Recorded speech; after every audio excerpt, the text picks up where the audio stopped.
മലയാളത്തിൻ്റെ മഹാനടൻ മമ്മൂട്ടി, അദ്ദേഹത്തെക്കുറിച്ചുള്ള ഒരു ന്യൂസാണ് ഇപ്പം മലയാള സിനിമയിൽ ഇങ്ങനെ ഓടിക്കൊണ്ടിരിക്കുന്നത്. വേറൊന്നുമല്ല, അദ്ദേഹത്തിൻ്റെ ആർത്തി. ഇപ്പം മലയാള സിനിമ പരക്കെ ചർച്ച ചെയ്തുകൊണ്ടിരിക്കുകയാണ്. കുറച്ച് നാൾ, ഒരു 3-4 വർഷമായിട്ട് ഇതിനെക്കുറിച്ചൊരു ചർച്ച മലയാള സിനിമയിൽ ഇങ്ങനെ നടക്കുന്നുണ്ടായിരുന്നു. എന്തായാലും നമുക്ക് അതിനെക്കുറിച്ച് ഇന്ന് സംസാരിക്കാം.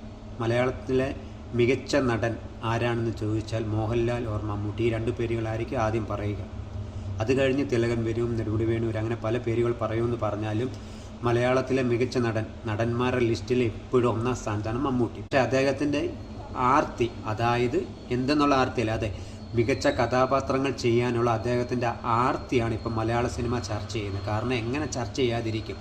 ഈ 70 വയസ്സ് കഴിഞ്ഞിട്ടും അദ്ദേഹത്തിന് മികച്ച സിനിമകൾ ചെയ്യാനുള്ള അദ്ദേഹത്തിൻ്റെ ആഗ്രഹം അല്ലെങ്കിൽ ആർത്തി മൂലം സംഭവിക്കുന്നത് എന്താണ്? മലയാള സിനിമയ്ക്ക് മികച്ച സിനിമകൾ തന്നെ കിട്ടുന്നു എന്നുള്ളതാണ്.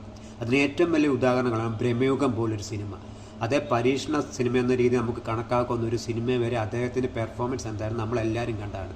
അദ്ദേഹത്തിന് കഥാപാത്രങ്ങളോടുള്ള ആർത്തി ഇന്നോ ഇന്നലെ തുടങ്ങിയതല്ല. അദ്ദേഹം നടനായപ്പം മുതൽ അദ്ദേഹത്തിനുള്ള ആഗ്രഹമാണ് മികച്ച കഥാപാത്രങ്ങൾ ചെയ്യുക, ആർത്തിയോടുകൂടി അതിനുവേണ്ടി കാത്തിരിക്കുക, മികച്ച സിനിമകൾ ചെയ്യുക എന്നുള്ളത്. അത് ഇപ്പോഴും അദ്ദേഹം തുടരുന്നു എന്നതിൻ്റെ ഏറ്റവും വലിയ തെളിവാണ് അത് 3 ജോണറിൽ വരുന്ന സിനിമ. കഴിഞ്ഞ കുറച്ച് കാലഘട്ടം കൊണ്ട് അദ്ദേഹം ചെയ്ത് എനിക്ക് ഭയങ്കരമായിട്ട് എനിക്ക് തോന്നിയ കാര്യം, നൻപകൽ നേരത്ത് മയക്കം. ഒരു സാധാരണക്കാരനായിട്ട് വന്ന് മലയാള സിനിമയിൽ മികച്ച ഒരു സിനിമ സമ്മാനിച്ച ലിജോ ജോസ് പല്ലശ്ശേരിയുമായിട്ട് ചേർന്ന് നല്ലൊരു സിനിമ സമ്മാനിച്ചു. ഒപ്പം തന്നെ ബ്രഹ്മയുഗം പോലൊരു പരീക്ഷണ സിനിമ, അദ്ദേഹത്തിൽ പെർഫോമൻസ് എത്രയായിരുന്നു നമുക്കറിയാം. ഒപ്പം തന്നെ കളങ്കാവൽ എന്ന സിനിമ, അതിൽ അദ്ദേഹം ഒരു നെഗറ്റീവ് ഷെയ്ഡുള്ള റോള് ചെയ്തു.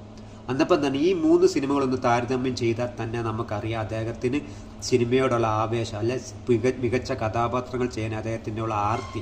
അതിനുവേണ്ടി അദ്ദേഹം കാത്തിരിക്കുന്നു. മികച്ച തിരക്കഥകൾ വരുമ്പം അദ്ദേഹം അത് കൈക്കലാക്കി അദ്ദേഹം മികച്ച രീതിയിൽ മികച്ച സിനിമയായി മികച്ച കഥാപാത്രമായി അദ്ദേഹം നമ്മളെ വിസ്മയിപ്പിക്കുന്നു.